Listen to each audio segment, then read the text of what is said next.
Добрый день, уважаемые коллеги. Мы сегодня работаем в Баймаке, и я сознательно предложил провести здесь большое совещание, касающееся вопросов недропользования. У нас с вами здесь присутствуют и главы муниципальных образований нашего Зауралья, здесь присутствует представитель Министерства земельно-имущественных отношений, правительства республики. Я пригласил сюда и представителей в основных небольших компаний. Так, у нас, вы знаете, на территории республики работают крупные промышленные компании федерального мирового масштаба, я бы сказал. Тот же УГМК, с которым у нас давно уже сформирована постоянно действующая рабочая группа, где мы раз в квартал собираемся и обсуждаем все проблемы, которые возникают, в том числе в плане экологии. Очень серьезно нас беспокоит ситуация с добычей золота. Зауральские реки, где добывается это золото, часто, как вы понимаете, местные жители, единственный источник водоснабжения. И когда происходят варварские вмешательства в русло рек, добыча рек и так далее, промывка водой из рек, соответственно, мы, по сути, теряем целые реки. Я уж не говорю о том, что нарушается в целом баланс водный. Когда будут у нас хорошие примеры, я буду говорить о хороших примерах. А сегодня у меня примеры не самые лучшие. Беспрецедентная история, она произошла в Баймакском районе. В октябре прошлого года Росприроднадзор совместно с органами ФСБ и прокуратуры проверили соблюдение требований природоохранного законодательства в отношении компании «Таналык». Установлено, что это предприятие вело добычу за пределами лицензионного участка на площади более 48 тысяч квадратных метров открытым бульдозерно-гидравлическим способом. В результате плодородный слой почвы уничтожен, ущерб превысил довольно большую сумму денег. При этом компания, в общем-то, по сути, изменила русло реки Таналык и не проводила рекультивацию этой территории. Ну, сегодня у нас коллеги с Таналыка есть, насколько я знаю, там после последних ваших встреч взаимодействие какое-то началось. Давайте обсудим. Мы всегда готовы протянуть ей руку поддержки, когда нас слышат и когда нас понимают. Наглейшим, я бы по-другому не сказал, образом ведет себя компания «Альтинвест» в Учелинском районе, где, по сути, бесконтрольно добывается золото на землях сельхозназначения, и производственные отходы сваливаются где попало. Те, кто понимают, должны понимать, что отходы не могут сваливаться где попало, они должны быть размещены в реестре объектов размещения отходов, чего не было сделано на данном случае. Вот, вы знаете, никогда не думал, что я этим буду заниматься, но я попросил своих коллег посмотреть, что это за компания и кто бенефициары этой компании. Конечно, я здесь не вижу такого прямого нарушения закона, я думаю, но и жителям Баймака, и нам всем, и нашим коллегам, контролирующим органам, наверное, будет интересно. Значит, вот тот же Альтинвест, мы посмотрели по бенефициарам, которые уходят на, соответственно, зарубежные компании, предприятие ООшка, бенефициаром и учредителем является зарубежная компания. Вот одним из бенефициаров этой компании является, как мы предполагаем, эти люди всегда очень трудно на белый свет свои глаза показывают, украинский политик, бывший вице-премьер правительства и экс-депутат Верховной Рады Леонид Казаченко. Для информации могу сказать, что Леонид Казаченко включен в санкционный список Российской Федерации. Опять же, насколько я понимаю, там прокуратура меня поправит, прямого закона нет, но мы тоже должны понимать, вот что за люди, и есть ли у этих людей, учитывая, ну, вы все понимаете, не на Луне живете, есть ли у этих людей достойно, ответственно разрабатывать наши природные богатства. Вообще, я хотел сказать, что территория нашей имеет большой интерес предприятия, которые прячут, ну, скажем так, свои хвосты на всевозможных офшорах, таких, причем довольно экзотических. Вот могу сказать, что, например, компания ООО «Златолит Плюс», она, соответственно, бенефициары зарегистрированы на компании на Сейшельских островах. Полуофшорной компанией, по сути, является компания «Иремель Башресурс», где в качестве учредителей также числятся уже чешские бизнесмены. То есть, коллеги, я это не говорю к тому, что это противозаконно, я вновь особо повторяю, но это однозначно навевает на определенные мысли. Поэтому я полагаю, что на этот вопрос нам очень-очень нужно обратить внимание. Большая проблема для всех нас – это, конечно, Сангалыкский диоритовый карьер. Это очень дорогой, очень успешный карьер, с хорошей экономикой, с хорошими поставками и так далее. Но уже наши многократные обращения главы, обращения наших коллег с правительства по поводу все-таки очистки воздуха, по сути, населенный пункт, который там рядом находится, он покрыт щебеночной пылью. Я, значит, хотел сказать, что, знаете, мы так последовательно все вопросы решаем в нашей республике. Помните, мы начинали работу с плетника, потихонечку там наводим порядок. Значит, вот этого варварского сейчас уже нету, как мне, по крайней мере, докладывают. Значит, люди начали системно подходить к плетнику. Точно так же сейчас я в этом не сомневаюсь, потому что мы у себя в республике как-то договорились добиваться совместно решения всех вопросов, которые волнуют наших жителей. Вот. И очень глубоко начали копаться, кто да что у нас работают. Я сейчас не буду это скрывать, некоторые материалы я передам в прокуратуру. У нас некоторые наши и бывшие коллеги, бывшие чиновники крупного уровня, оказывается, за время своей такой эффективной, в кавычках, чиновничьей работы себе прихватили небольшие карьерчики и там немножко качают себе в карман. И такое тоже есть. И с этим тоже будем разбираться, но это уже не моя компетенция, компетенция правоохранительных органов, пусть смотрят. Я долго думал, вот, что мы можем здесь сделать. Что мы можем здесь сделать? Потому что, ну, вы понимаете, что выдача лицензии на разработку – это федеральное полномочие. И, безусловно, мы к этому относимся как к требованию закона и считаем, что это федеральное полномочие. Но вот что потом происходит и что людей волнует? Вот смотрите, мы анализировали по факту, что бы нам сделать. Первое. Федеральное полномочие – это хорошо, но потом, первое, это информирование. То есть очень важно, чтобы люди понимали, что какой-то участок земли находится уже в стадии аукциона, и, соответственно, он будет разрабатываться, чтобы уже было понимание. Уже сразу важно, чтобы было понимание, после того, как определяется победитель аукциона, соответственно, сразу мы понимали, кто этот человек, какая его природа. Ну, бенефициаров не обязательно что скрывать. Я надеюсь, что вот такие примеры, которые возмутительные, в общем-то, я приводил, вот в частности, там всевозможных офшоров и так далее, это тоже не является прямым нарушением закона, но нам бы хотелось знать, с кем нам работать и кто как бы рычаги меняет. Вот Сангалыкский диоритовый карьер, при всем уважении и к бенефициарам, но мы устали просто с директорами. Вот сколько у нас учил кто? Руслан Гильянович, здесь нет? Да, здесь. Сколько директоров сменилось за это время? Ну, при мне, наверное, по-моему, 6-й директор, вот там здесь присутствует Алексей Николаевич. 6-й директор, но это невозможно работать, потому что с одним директором разговариваешь и так далее. Поэтому вот нам нужно ясно понимать, с кем нам работать и кто принимает решение, чтобы вот, мы были.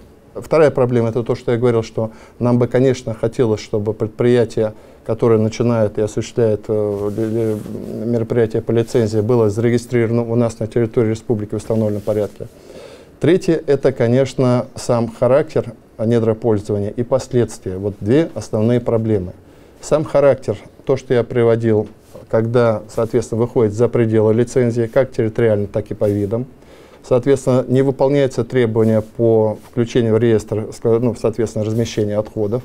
Это вот одна история. И четвертая история, самая полезная. В каждой лицензии, если, коллеги, Владислав, я прав, нет, подскажите, в каждой лицензии на лицензиата возлагается обязанность рекультивация, правильно? Вот это вот самая большая проблема. Как правило, когда все завершается работы, мы примеры рекультивации видим очень мало. Вот примерно 4-5 основных вопросов. Это не высшая вся математика, это очень простые на самом деле вещи, которые мы должны решать. У меня родилась идея, я предлагаю ее посмотреть совместно, что должно быть саморегулирование. Надо объединить наших недропользователей в саморегулируемую организацию, либо в ассоциацию, пожалуйста, подумайте, это министр должен придумать. Но их много у нас. У нас вот в Баймаке сколько только по добыче золота у вас?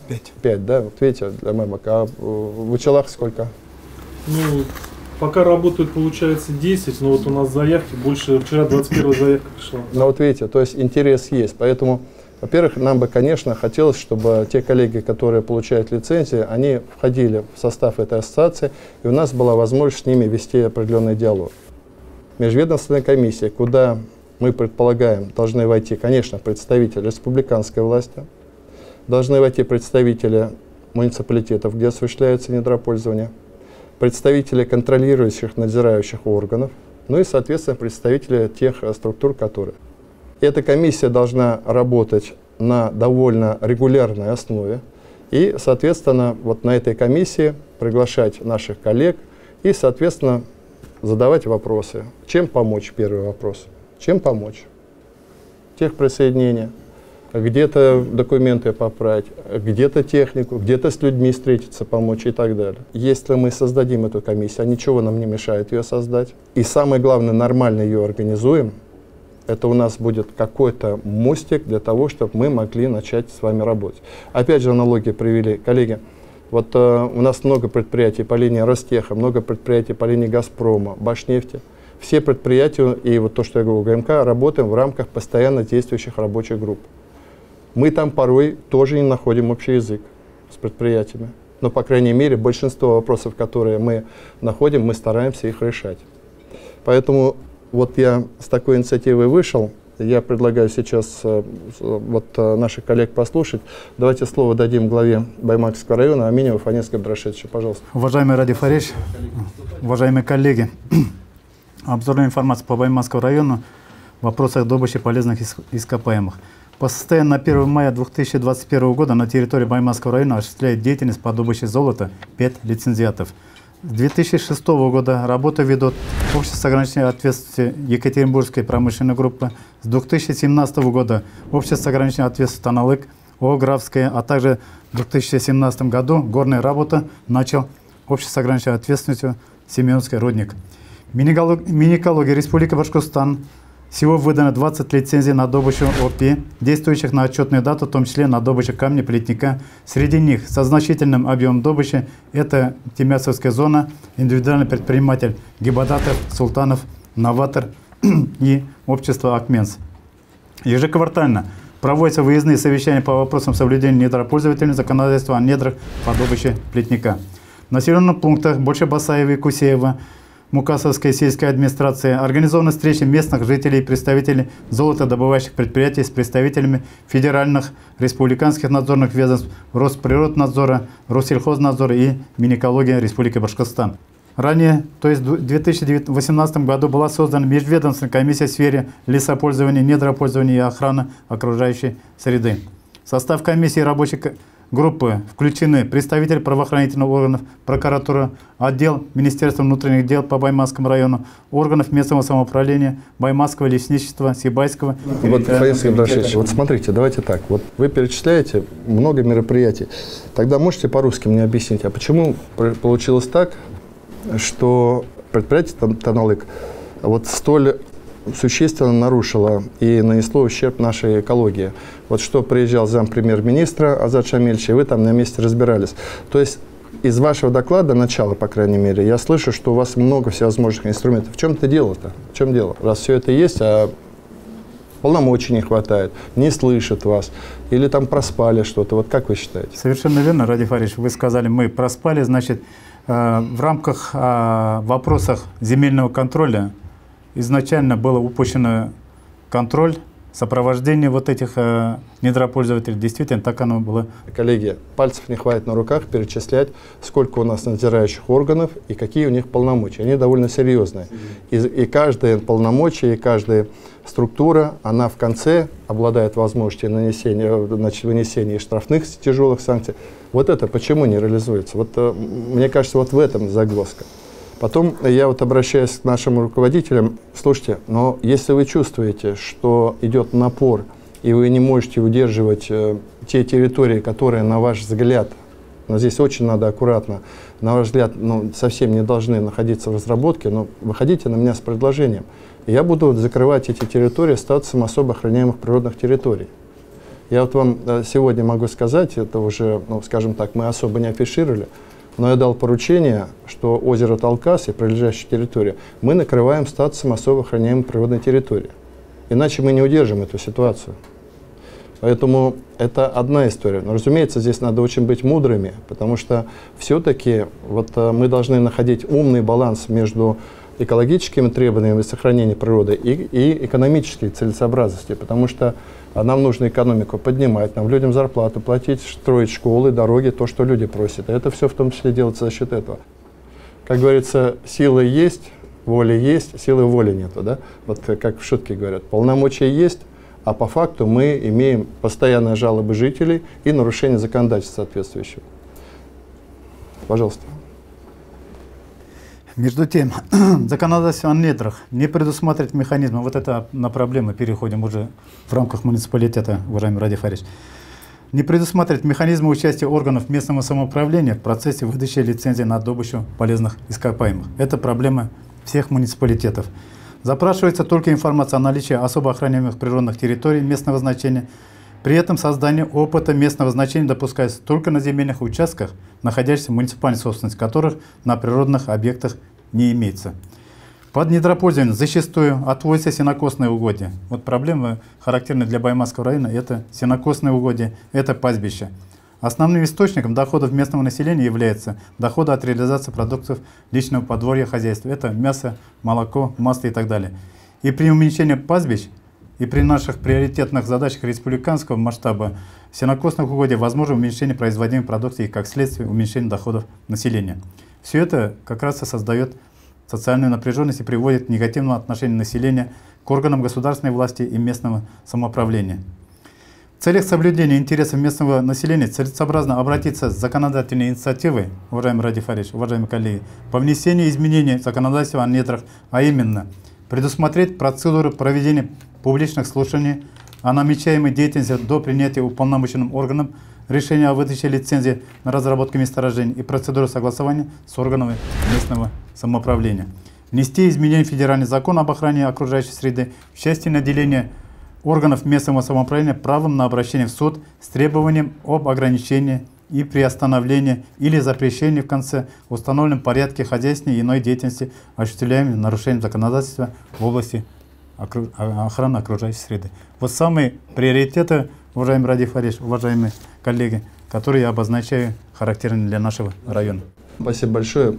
Вот к вопросу вы точно сказали, вот, что вы об этом не знаете, когда осуществляется выдача лицензии, а потом к вам прилетает. Вот для этого я и говорю, что мы, если, я считаю, что если мы его создадим, и межведомственное совещание, и, соответственно, нашу ассоциацию, вот это будет как раз поводом для того, чтобы появляется первая площадка легальная, для того, чтобы вы познакомились, для того, чтобы определили порядок работы, рассказали об особенностях, рассказали, какие, значит, меры поддержки мы можем оказать. Ну и, соответственно, сказать, что мы на своей территории смотрим здесь, чтобы порядок был.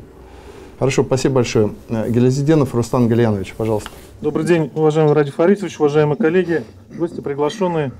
Учелинский район, самый восточный район Республики Башкортостан, занимает 4-е место по площади и 7-е место по численности населения среди муниципалитетов республики. Численность населения 70 тысяч человек, из них в городе Училы проживает 37,5 тысяч человек. Численность экономически активного населения составляет 38 тысяч человек. Добывающие предприятия Учелинского района в 2020 году внесли в консолидированный бюджет Республики Башкортостан и сформировали 45,4% налога на добычу полезных ископаемых. Это первое место. И 11,6% платы за негативное воздействие на окружающую среду. Здесь мы занимаем 2-е место после Уфы. Такие серьезные показатели еще раз подтверждают необходимость сохранения и развития предприятий и внимательного отношения к экологическим вопросам. Развитый промышленный и социальный комплекс, богатая минерально-сырьевая база является основой для открытия новых производств. Мы, безусловно, работаем с инвесторами. Но в целях сохранения паритета взаимных интересов считаем своим долгом совместно работать над профилактикой возникновения экологических проблем. В настоящее время на территории Учелинского района имеют лицензию и ведут разработку недр 10 предприятий. Осуществляют лицензионную геологическую разведку больших территорий 3 предприятия. За 2020-2021 год от Управления по недропользованию по Республике Башкортостан и Министерства природопользования и экологии поступило 20 обращений, вчера поступило 21, на согласование земельных участков, предшествующих выдаче лицензии на недропользование, в том числе 15 из них на месторождение золота. Такое количество недропользователей значительно повлияет на экологическую обстановку в местах разведки и разработок. Усиление активности по добыче полезных ископаемых и особенно золота вызывает много негативных замечаний граждан и общественных экологических организаций, ну и вызывает, естественно, обеспокоенность нашу. За прошедшее время вызвали резонанс деятельность предприятий Алтын-Яр, Сынгалысский диоритовый карьер, Альтинвест, УГОК, Феррум, О. При условии предоставления еще 20 лицензий возможен рост протестных настроений. Деятельность Сынгалысского диоритового карьера была широко освещена в ходе рабочего визита в республику руководителя Росприроднадзора Светланы Родионовны. Хотел бы от имени жителей поблагодарить вас, Ради Фаритович, Светлану Геннадьевну за активную поддержку в решении данной проблемы. Здесь были привлечены очень много наших специалистов, было большое межведомственное взаимодействие. Хотел поблагодарить за участие советника главы Республики Расих Хамитова и уполномоченного по правам человека Зульфию Гайсину. Но экологические проблемы решаются не просто, нужен комплексный подход и большое межведомственное взаимодействие. Где-то собственники делают положительные шаги, где-то ответ реакции мы не видим. В связи с этим позвольте озвучить наше предложение. Контроль за действием добывающих предприятий находится в полномочиях федеральных надзорных органов. Большинство недропользователей относятся к субъектам малого и среднего предпринимательства, проверки которых запрещены 294-м федеральным законом. В связи с удаленностью территории района, а также отнесением недропользователей к субъектам малого и среднего предпринимательства, надзор контрольным органом считаем на недостаточном уровне. Именно вот субъекты малого и среднего предпринимательства в основном и приносят нам самую негативную оценку населения. Мы предлагаем надзор в сфере недропользования осуществлять ежегодно на предмет соблюдения обязательных лицензионных требований с включением его в график плановых проверок, согласованных с прокуратурой. Именно прокуратура только может проверять, то есть внепланово данные предприятия. Также предлагаем включить сюда налоговый орган для мониторинга экономической стабильности предприятия. Почему? Нормы статьи 87 Кодекса об административных правонарушениях Российской Федерации предусмотрена административная ответственность недропользователей за невыполнение обязанностей по рекультивации земель при разработке месторождений. При банкротстве недропользователя данное административное наказание не послужит рычагом для принудительного приведения земельного участка в состояние, пригодное для его дальнейшего использования. Повсеместно видим, как некоторые недобросовестные пользователи недр, выработав месторождение и обогатившись, составляют на территории органов местного самоуправления нарушенные нерекультированные земли, которые представляют опасность для населения. В таких случаях обязанность по приведению земель в надлежащее состояние уже возлагается на орган местного самоуправления. То есть, получается, мы за свои же деньги потом должны его привести в соответствие. Предлагаем во избежание появления нерекультивированных земель после выработки участков недр и на случай признания недропользователя банкротом создать нормативно-правовой механизм. Первое – это страхование от невыполнения рекультивации путем обязательного создания и членства в нем недропользователей. В случае банкротства недропользователей за счет средств которого можно будет провести рекультивацию нарушенных земель. Данное предложение мы озвучим как бы для формирования законодательной инициативы. Второе – запретить ликвидацию предприятий недропользователей без предъявления акта приема рекультивированных земель.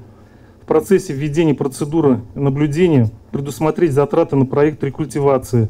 То есть после выплаты заработной платы, налоговых, пенсионных отчислений на 4-м месте у нас должен находиться пункт, чтобы провести обязательную рекультивацию. Предлагаем также организовать республиканский межведомственный проектный офис по мониторингу и централизации сведений о недропользователях, оказывающих существенное влияние на экологическую обстановку. Изучить и подготовить перечень земельных участков муниципальных районов, представляющих природную, туристическую или историческую ценность, для рассмотрения и включения в особо охраняемые природные территории или придания статуса памятника природы, то, что вы, Ради Фаритович, сказали. И также считаем необходимым, но понимаю, что этот вопрос очень сложный, закрепить необходимость регистрации юридического лица на территории муниципального района, где находится лицензионный участок. Это один из основных вопросов населения, что остается в виде налоговых поступлений на их территории. И также уже в ходе процесса у меня сформировалось такое же мнение. У нас очень много контрольных органов. В свое время проводилось очень много оптимизации. И у нас получилось так, что у нас один из самых крупных промышленных районов, но только в этом году в прошлом году у нас появился инспектор по линии Минэкологии. До этого 4 года я добивался, чтобы у нас инспектор появился, но к сожалению, его не было. Я считаю, что количество этих инспекторов или так далее должно осуществляться не столько со значимостью и величиной территории, а именно с той экологической нагрузкой, которая осуществляет, которая находится на территории района. Все, спасибо. Спасибо большое. Вот смотрите, я еще тоже об этом думал и с главами муниципалитетов посоветоваться.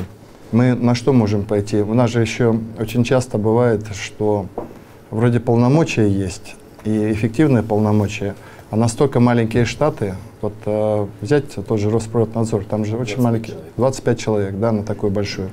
Поэтому в наших муниципалитетах тоже и главы заняты, и другие коллеги.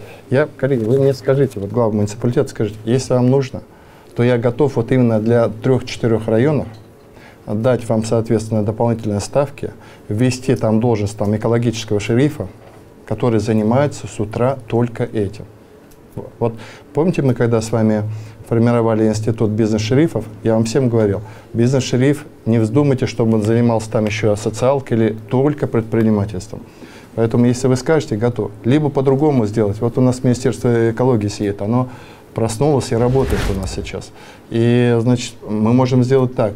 Первого зама назначаете, я вам даю ставку, первого зама, отправляете его сюда, открываете здесь офис, и здесь делаете, и в Заурале пусть будет сидеть офис. И пусть человек в ранге замминистра, первый замминистра работает. Вы предложите мне организационное решение. Давайте так вот договоримся сегодня. Я вам предложил, там в течение недели, там у нас, коллеги, так получилось, что эта работа не совсем по профилю Азата Шамильевича, но мы с Азатом Шамильевичем договорились так, что комиссию, о которой я веду речь, возглавит он. Ну и, соответственно, поскольку он много активно работает сейчас в Заурале, вот он, соответственно, и будет вести. Поэтому в течение недели мне предложение дадите вот в этой части, как вы все-таки это видите. Потому что иногда при наличии тех же полномочий, еще чего-то, тем не менее, не хватает людей. Но, подчеркиваю, я готов вам дать эти единицы, чтобы люди ездили, смотрели и занимались. У вас Баймакский район только с одного конца в другой поехал, все, день кончился. А там еще нужно заехать и поговорить с людьми. Поэтому я готов это сделать. То же самое Учелинский район и так далее. Можем, это не будет касаться всех муниципалитетов. Подчеркиваю, там выборочно мы сделаем, там, где наиболее острые проблемы стоят, и сделаем. Значит, ваше предложение. Спасибо большое. Ну, примерно в одном русле идем, как говорится. Мы договорились с Зарифом Закировичем, Верой Натановой. Вы там проанализируете, но на своде будет Азат Шамильевич. Вот он эту повестку заберет на себя. Коллеги, давайте мы послушаем наших представителей непосредственно добывающей организации. У нас сегодня генеральный директор ООО «Таналык» Заплатин Олег Александрович. Олег Александрович, пожалуйста. Уважаемый Ради Фаритович, уважаемые коллеги, я представляю ООО «Таналык». Значит, на предприятии сегодня работает 60 человек, все жители Баймака и ближайших деревень. Предприятие занимается золотодобычей. Значит, да, вот как сказали, у нас сейчас в том году была проверка, там было нарушение, выход за лицензионный отвод. Но мы в этом году, я с декабря месяца только директором стал, в этом году, согласно плану рекультивации, уже начали рекультивировать этот участок. Заключен договор с лесхозом на посадку зеленых насаждений на 5 гектар, то есть 1 гектар они вот где-то на той неделе начнут высаживать, и 5 гектар, а 4 гектара будет высажено осенью, когда мы там засыпем все вот эти вот наши, что незаконно значит, добывали, вырыли. Значит, со вчерашнего дня начали рекультивацию, значит, и расширение, и очистка реки Таналык, которая здесь, значит, там приборы, которые были, убрали. У нас сейчас техника, как бы в этом году маленько обновили, бульдозер появился, экскаватор, и мы вот эти вопросы у нас, значит, получается 17 гектар рекультивации, согласно плана, до 15 декабря мы постараемся их все провести. Сотрудничаем с администрацией и района, и с городом Баймака, и с общественной группой. Когда город Баймак обращается к нам, то есть мы ему помогаем. Вот, участвовали в тушении пожара на мусорной свалке. 5 дней бульдозер, машина работала в этом направлении. Ну, есть нарушения, ну, я и всех заверяю, что в этом году мы все эти нарушения исправим. Также подан проект в недра на продление лицензии в этом году. Хорошо.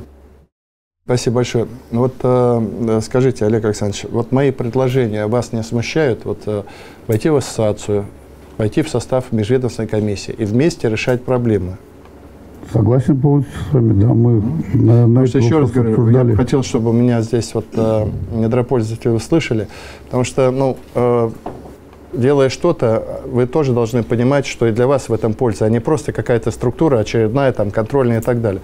Вот в хорошем смысле, в полном смысле слова речь идет о организовать взаимодействие. Понимаете, взаимодействие. Ну и нам легче будет. Большой болезненный процесс, который вместе решать все-таки легче. Хорошо. Значит, Фаиз Габдрашевич, подтверждаете вот то, что там проходит на Танлыке? То есть эти работы ведутся, да. И хорошо. Значит, 2 рабочих совещания проводили, Ради Фаридович, понимание есть, горизонты обозначены, они готовы дальше. Хорошо. Работать. Будем тогда сопровождать. Подтверждаете, да, Александр Ильич? Отлично. Это хороший пример, вот как раз, когда люди реагируют на наши предложения, на наши требования, на требования надзирающих структур. Будем смотреть. Хорошо, спасибо. Цингалыйский диоритовый карьер, генеральный директор Чукбарев Алексей Николаевич. Алексей Николаевич, пожалуйста, как у вас дела обстоят? Добрый день, уважаемый Олег Фаритович, добрый день, уважаемые участники комиссии. Начну, кратко скажу по предприятию. У нас работает в данный момент 325 человек, а в основном это работники, это жители Учелинского района, близлежащих деревень, деревни Мансурова. У нас в этом году по предписанию Роспотребнадзора и по решению суда предприятие уже было остановлено на 10 суток с 1 по 10 апреля. С 11 апреля мы возобновили работу в обычном режиме. 29 числа у нас свидетелем была Родиона Светлана Геннадьевна, глава Роспотребнадзора Российской Федерации. Понятно, что все эти вопросы, проблемы, да, которые возникают, они были озвучены. Присутствовало руководство управляющей компании на этой встрече. Мы услышали, поняли, что уже отступать некуда. Поэтому те мероприятия, которые мы запланировали в этом году реализовать, это провести модернизацию обеспечивающих систем на участке кубовидного комплекса, вложить порядка 40 миллионов рублей. То есть основные вопросы, которые были по жалобе жителей, надеюсь, они в этом году в конце года прекратятся. На данный момент у нас заключен договор и техническое задание с производственным предприятием Уральский металлургический холдинг. Сейчас идет разработка проекта. И уже в июне должны выдать первые проектные решения, на основании которых мы будем проводить тендерные процедуры, уже приобретать оборудование и монтировать его в работу. Вкратце все. Спасибо большое. Я тоже считаю, вот у вас-то предприятие очень-очень эффективное. Вы там вашим материалом полстраны закрываете. И хороший, качественный проект мы тоже, кстати, берем. Тогда мне, вот, коллеги, вот смотрите, вот что в итоге происходит? Вот мы здесь собрались, да, два заместителя премьер-министра, министры приехали, чтобы решать 2. А все это должно решаться в рабочем порядке. Это должно решаться в рамках вот той комиссии, о которой я говорю, в рамках тех дополнительных ставок, которые я готов выделить. Вы определитесь только, еще раз повторяю, либо Минэкология этим займется, либо муниципалитеты отдельно. Это вот с коллегами сегодня обменяемся. Но когда надзирающая структура, Роман Алексеевич, спасибо вам большое. Наверное, все-таки после того, как ваша структура подключилась инициативно и эффективно, вот тогда движение пошло.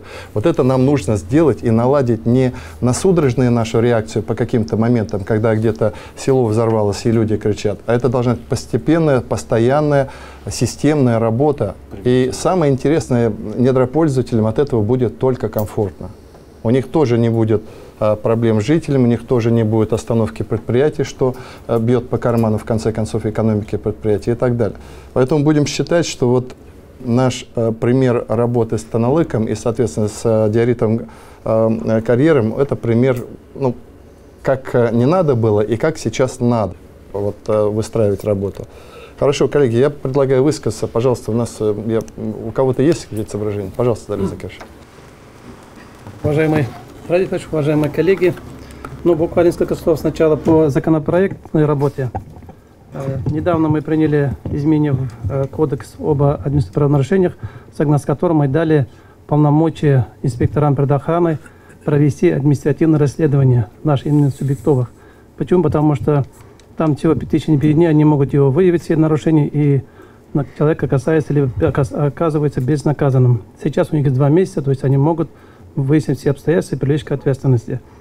Следующий, буквально несколько дней назад мы приняли закон, согласно которого, например, если получила лицензию предприятия, но не приступила к работе, раньше привлечь к ответственности невозможно, потому что они ничего не нарушали. Теперь это будет тоже возможно, потому что они все равно формально нарушают условия лицензии. Я думаю, тоже это пойдет на пользу.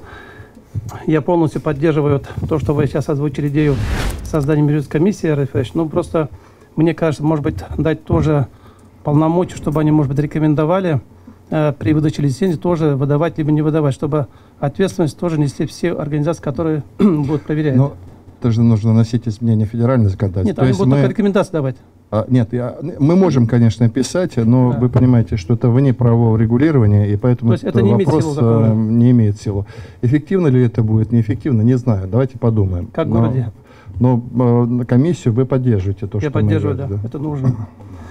Ну и у нас, я посмотрел статистику, вот помните, вы приезжали в 2018 году, в ноябре месяце, после этого ситуация изменилась, то есть хищение, она прекратилась, в основном по камню Плетняка, и увеличилось вообще поступление налогов в бюджет Баймакского района. Вот для примера, если в 2018 году было менее 4 миллионов рублей НДФЛ поступило от добытчиков, то в 2018 году уже 20 миллионов, а в 2019 году уже 25 миллионов поступило в бюджет района.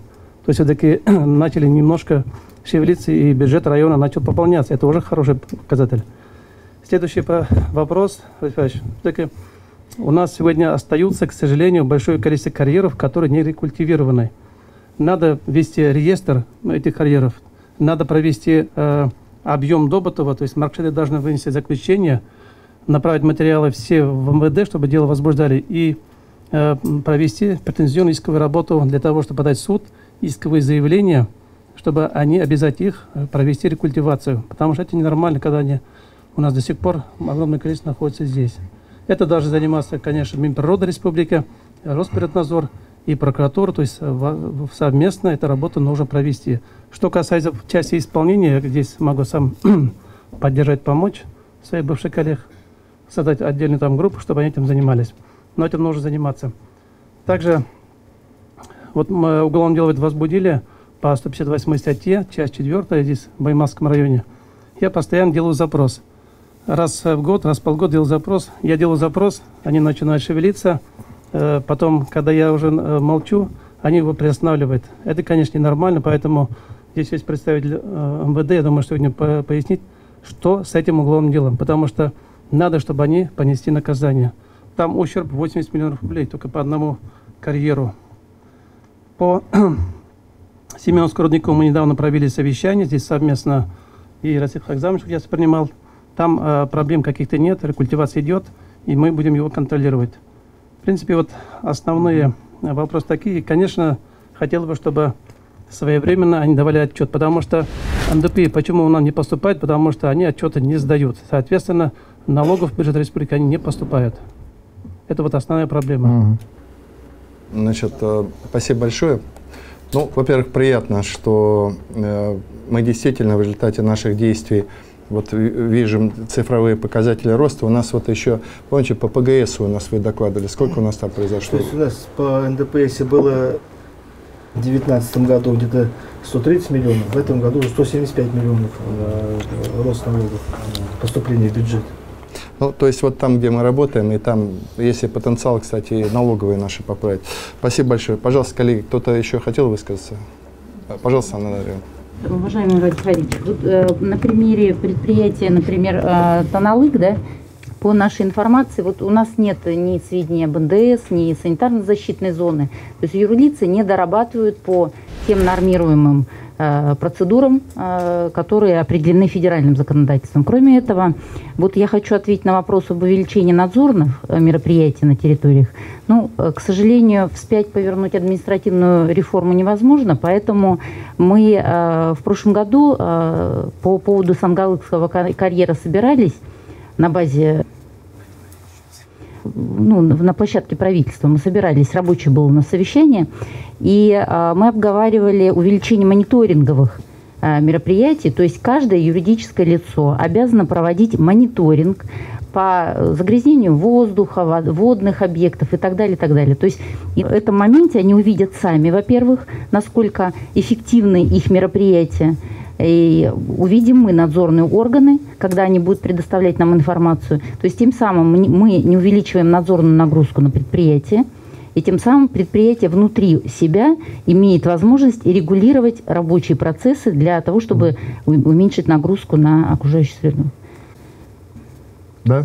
Поэтому, если это будет закреплено каким-то документом республиканским, это, конечно, будет более действенно обязать юридические лица проводить мониторинг. Может быть, согласовывать программу мониторинга с Росприроднадзором в части в нашей компетенции с нами, и тогда это будет работать, и мы увидим уже результаты. Радий Фаридович, все предприятия обязаны вести производственный экологический контроль. И они самостоятельно это делают и раз в год предоставляют эту информацию. Соответственно, если наши структуры выходят и проверяют это предприятие, и мы видим о том, что это предприятие недостоверно представило информацию, то, соответственно, все разрешительные документации у них аннулируются, и все в 100-кратном размере им донасчитывается. И вот нам здесь, вот, когда мы объединяемся всеми структурами, то очень такие вот результаты, это диоритовый карьер, Таналык и куча там еще других предприятий, где мы совместно отрабатываем. Ну вот сразу по ходу, Роман Александрович, вы готовы вот поддержать нас в этой межведомственной комиссии, потому что это только на помощь. Анна Андреевна, вы тоже готовы, да? Да, конечно. Потому что это вот то, что Зариф Закирович говорил, сейчас привел пример, что вот опять я натыкаюсь на проблему людей. Он говорит, что надо поднять все старые дела, написать исковые заявления, это нужно бегать по судам. Это точно надо создавать какой-то, ну, ваш офис здесь в Заурале, Министерство Минприродных ресурсов, наверное, наполнить его людьми, потому что мы должны реагировать. Это решение не такое, что на 25 лет вперед. Это вот для наведения порядка запустили все процессы, саморегулирование началось, закрыли этот офис и начали там заниматься другим. Мы не можем там постоянно там людьми закрывать. Радий Фаридович, у меня два офиса здесь есть в Заурале, то есть он находится в Белорецке один, и второй в Сибае. То есть два территориальных комитета есть. Ну вот мы посмотрим его, как наполнить, какой статус и что за люди. Еще, Радий Фаридович, что хочу сказать. Вот это действительно создание межведомственной комиссии назрело, оно необходимо нам, да? И вот то, что по вашему поручению мы создали ассоциацию же недропользователей, да? Ну, какая задумка была и у вас, и я думал, что вот все недропользователи должны войти в эту ассоциацию, и как бы они уже между собой будут все регулировать. То есть у нас много вот заходит, да, людей со стороны, то есть с других территорий, с регионов участвуют в аукционах. И как бы и налоги уходят не в республику, а в другие регионы. Ну, подумайте, мы для этого сегодня, коллеги, я еще раз говорю, у меня на столе уже лежит мой указ об утверждении этой межведомственной комиссии. Я его не стал подписывать, хочу, потому что сегодня вас еще послушать и вот еще дать неделю на какие-то суждения. За все предложения спасибо, мы их посмотрим. Пожалуйста, кто-то еще хотел? Пожалуйста. Добрый день, коллеги. Жан Радифович, по поводу межведомственной комиссии, конечно, все за, но хотел бы еще добавить, наверное, в состав этой комиссии, поскольку проект мы не видели, ученое сообщество, потому что когда мы будем выходить к людям, чтобы мы аргументировали еще позиции со стороны ученого сообщества. Такой вот пример, который сегодня на территории Учелинского района, это озеро Ургун, поднимает общественный вопрос, где-то, наверное, ссылаясь на деятельность Учелинского горно-обогатительного комбината. Было обращение в адрес наших коллег Минприроды. Минприрода обращалась в Академию наук.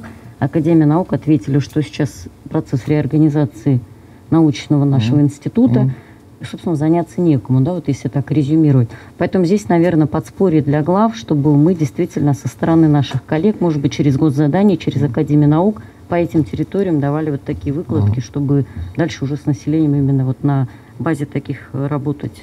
А по законодательству, да, отработаем. Ильдар Тагирович, пожалуйста. Владимир Андреевич, добрый день, коллеги. Может быть, вот в бизнес-портале сделать вкладку какую-то, где мы будем в онлайн-режиме там этих лицензиатов видеть. И это же бизнес. Мы этих держателей лицензий будем видеть, общаться и как-то вот мониторить, понимать. Потому что иной раз от начала первой заявки на лицензию до получения там полтора года.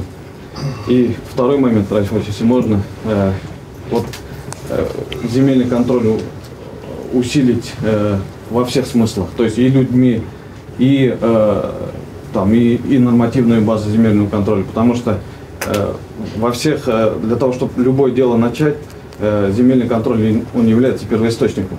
То есть, а у нас иной раз там по совместительству работает, и так далее. Да. Вы знаете, я самый последний всегда оплот на расширение ставок.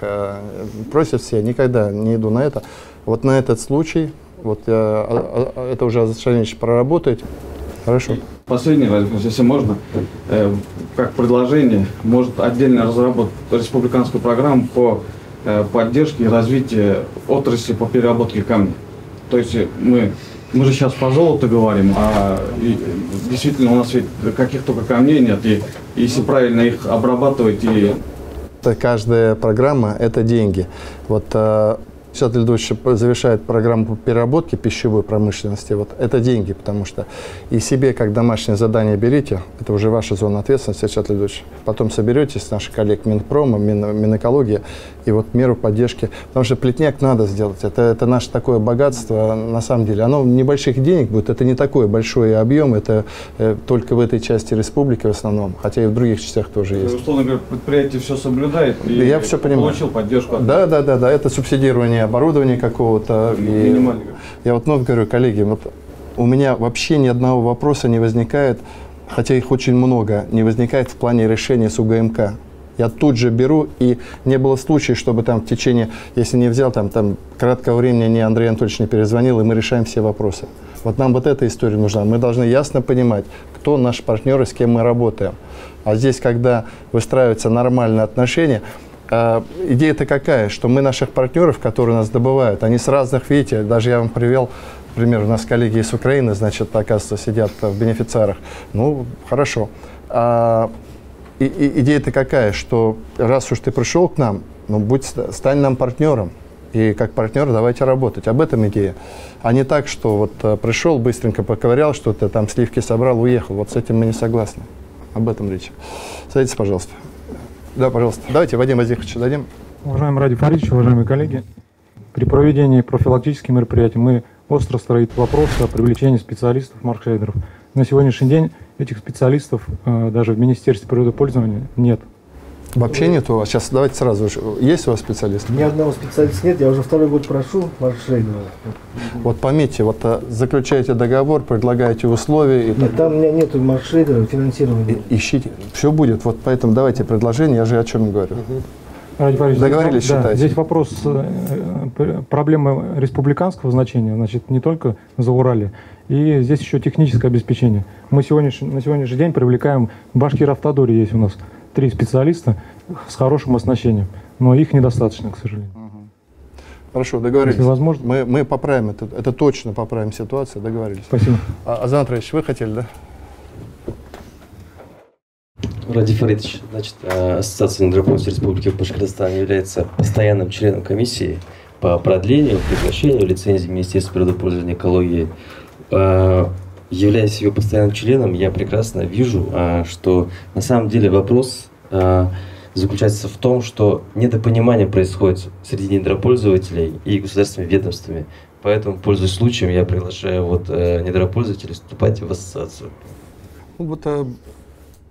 Коллеги, когда я подпишу распоряжение, там последующие шаги пойдут, и потом наступит большой объем такой текущей работы. Встречаться с нашими руководителями предприятий, добывающих наши недра, с ними разговаривать, приходить и так далее. Алексей Иванович, пожалуйста. Добрый день, Ради Фаридович. Я хотел бы отметить 5 моментов, которые следует обратить еще раз внимание, потому что сегодня то, что вы принимаете решение о создании межведомственной комиссии, это важно. Хотел бы все-таки вопрос затронуть рекультивацию. Сегодня полномочия есть, и этапность рекультивации он тоже есть. Если недропользователь разрабатывает, допустим, золотую россыпь, он отрабатывает один участок, он должен последовательно.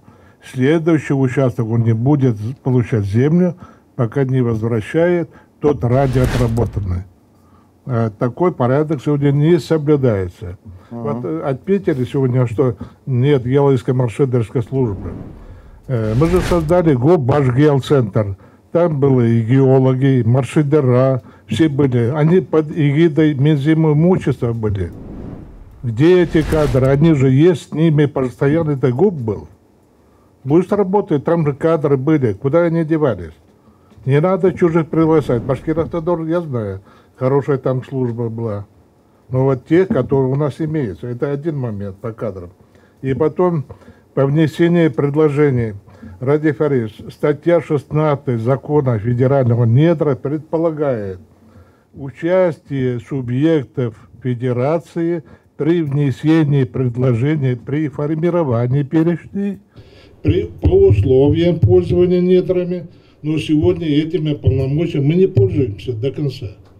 Наши кадры там нету, ради Фарис. Ни геологов, ни службы нету, понимаете? Поэтому они проходят мимо и глава администрации. Они могли бы внести действительно существенные предложения по условиям. Рассмотрели, сказали, вот здесь нельзя трогать, вот здесь водный фонд, вот здесь земельный фонд, ограниченный и так далее. Но сегодня таких предложений не поступает. Это департаменты подтвердят. Так, и следующий вопрос. Я хотел бы все-таки затронуть этот вопрос. Вот опять же, в контексте предыдущего, это согласование перечней. Вот элементарно, мы должны упреждать. И мы сейчас пожинаем последствия, а вот упреждать можно в стадии согласования вот перечня. Сегодня многие участки недр предоставляются без перечня. Там запасов нет, ресурсов нет, айда вот ткнет, вот здесь поищи, он начинает там рыть. Мы проблемы получаем о том. Раньше у нас было так, я разведываю, поставлю на баланс, пожалуйста, объявляю аукцион.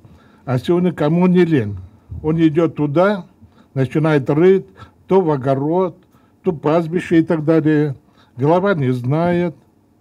Вот перечни, они сегодня не публикуются.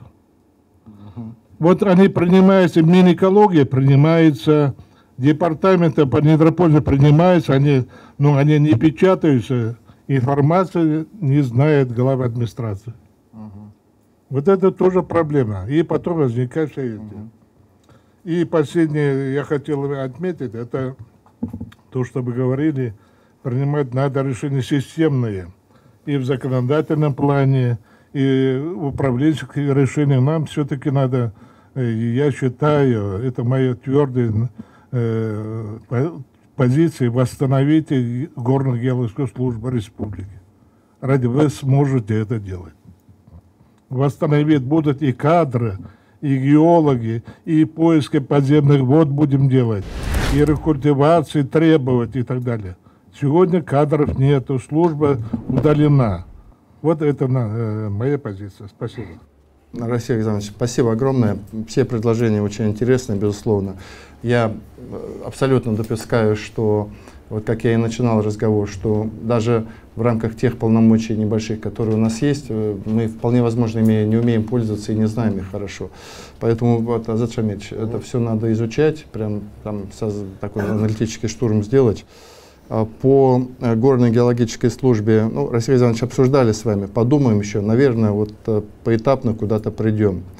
Очень интересное предложение по рекультивации. Действительно, если там предусмотрено, что один участок рекультивировал, только потом переходишь на другой, а не так, что там перепахал все и так далее. Вот на это обратить внимание надо и в рамках вот наших.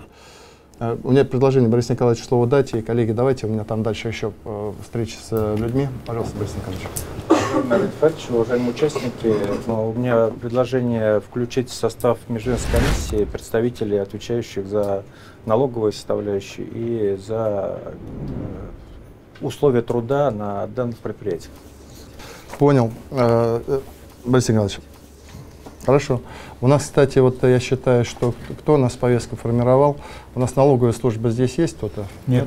Вот это, кстати, неправильно. Надо вовлекать сюда налоговую службу. И вот с коллегами, значит, переговорить. Ростехнадзор еще. И Ростехнадзор, да. Ну, у нас время есть, поэтому, Азат Шамильевич, там персонально, не просто там отправьте письма, соберите, позвоните Роману Александровичу, с ним проговорите, с Анной Андреевной поговорите, с МВД поговорите. Вот сбейте эту комиссию и будем работать. Коллеги, я завершая, что хотел сказать, вот вновь подытожу. Ареал нашего действия, скажем так. Я когда приезжаю в Бакалинский район, эти проблемы не возникают. Эти проблемы возникают, вот, пожалуйста, в Бзелилском районе, эти проблемы в Баймаке возникают, эти проблемы в Учелинском районе. Поэтому задачу, которую мы с вами решаем сейчас, мы решаем вот именно предметно, по каждому. Поэтому, Азат Шамильевич, вы это определитесь. Соответственно, тот офис это будет, или там экологические шерифы в рамках там муниципалитетов, вы должны понимать, какие районы. Внесите мне предложение. Но подчеркиваю, когда я езжу даже в Ишимбайске, там, к себе на родину, я этой проблемы особо там не слышу. Второе, что мы договорились, что берем на себя узкую задачу. Вот рудные, значит, малые и средние предприятия и так далее. Потому что все остальное уже в контуре работы нашего Минпрома и меня лично с большими крупными предприятиями. Третье, не тяните, вот 1 неделю, я полагаю, вам хватит, чтобы через неделю я подписал уже указ, и мы начали работать. И эта работа должна быть, должна быть постоянной.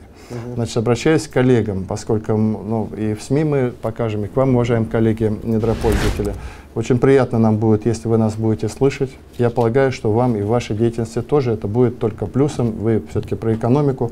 Я думаю, что и вам легче будет с нами работать. Но мы, еще раз говорю, что ко всем вопросам, которыми мы занимаемся, мы подходим и работаем в долгую. Я не порхаю, как бабочка над какой-то проблемой, попорхал и улетел. Я пока не дожму, я не успокоюсь. Поэтому вы настраиваетесь на долгий такой серьезный период работы. Коллеги, всем спасибо большое.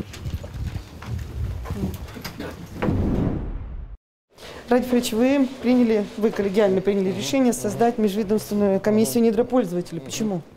Это не комиссия недропользователей, это межведомственная комиссия по недропользованию. Это немножко разные вещи. Вот так вот. Потому что ситуация с недропользованием вот именно в ряде районов Зауралья, она вызывает такое ощутимое беспокойство. Прежде всего, нарушение экологического законодательства, нарушение правил лицензии, отсутствие рекультивации по итогам и в целом.